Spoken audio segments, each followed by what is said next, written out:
காமக்ரோத மோகஸ்மிருதி பிரம்ச புத்திநாச சர்வநாச காரணத்வாத்துன்னு சூத்திரம் போட்டார்.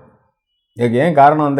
இந்த மூணையும் வச்சுட்டு இருக்கிறவாக்கிட்ட ஒரு சாதகன் சேரக்கூடாதுன்னு சொன்னதுக்கு காரணம் என்ன அப்படின்னா, நான் சொல்கிறேன்க்கா, காமயேஷ குரோதயேஷ ரஜோகுண சமுத்பவா பகவத்கீதையில் சொல்லுவா. क्रोधात् भवति सम्मोहः, सम्मोहात् स्मृति विभ्रमः, स्मृति भ्रंशात् बुद्धिनाशो, बुद्धिनाशात् विनश्यति இன்னொரு சொல்ல மாட்டார். அப்போது பகவத்கீதையில் அது எல்லாத்தையும் சம்மப்படுற போய் காம குரோத மோக ஸ்மிருதி பிரம்ச புத்திநாச சர்வநாச காரணத்வாத். காமம் காம எழுச்சி, கோபம்னா கோபம் தெரியும், குரோதம், மோகம் மதிமயக்கம், அப்புறம் ஸ்மிருதி பிரம்சகா, ஸ்மிருதி பிரம்சம் தன்னை நினைவே இல்லாமல் போயிடும், ஞாபக சக்தியே இருக்காது. யாரை பார்த்தாலும் யார் நீ, நன்ன பழகின வாழை பார்த்தா கூட யார் நீன்னு கொடுக்குற லெவலுக்கு வந்துடும்.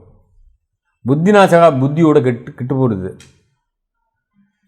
அதாவது விநாசகாலே விபரீத புத்திங்கிறோம், அதுதான் புத்தி கிட்ட போகிறது. இப்படி சர்வநாச காரணத்வாத், எல்லா அழிவுக்கும் காரணமாக இருக்கிறதுனால அப்படிப்பட்டவனோட இந்த காம குரோதம் வச்சுருக்கிறவனோட மோகம் அவனெல்லாம் வச்சுருக்கிறவனோட பழகாத.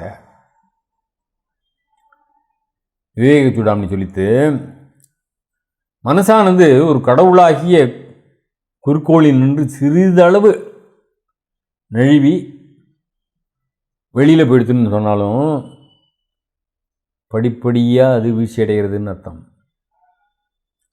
கவனக்குறைவால் மாடிப்படியில் ஏறி நழுவிய ஒரு விளையாட்டு பந்து எப்படி உருண்டு கீழே ஓடி விடுறதோ அப்படின்னு விவேக சூடாமணி புத்தியானது என்னத்தை இருந்தாலும் கவனம் குறைவால் டக்கு டக்குன்னு கீழே இறங்கிடும். நல்லா ஏறி மேலே போன ஒரு புத்தியானது இறங்க ஆரம்பிச்சிடும் அப்படின்றது விவேக சூடாமணி. புத்திநாசம்னு சொன்னோமே, அது என்னன்னா விஷயங்களை தியானிக்கும் புருஷனுக்கு அவற்றில் பற்று உண்டாகிறது. இந்த மெட்டீரியல் ப்ளஷர்ஸ்லேயே மனசு இப்படியே இருந்ததுன்னா அதில் ஒரு ஆசை வந்துடும். அந்த ஆசையிலேருந்து என்ன வரும் அப்படின்னா கோபம் வரும்.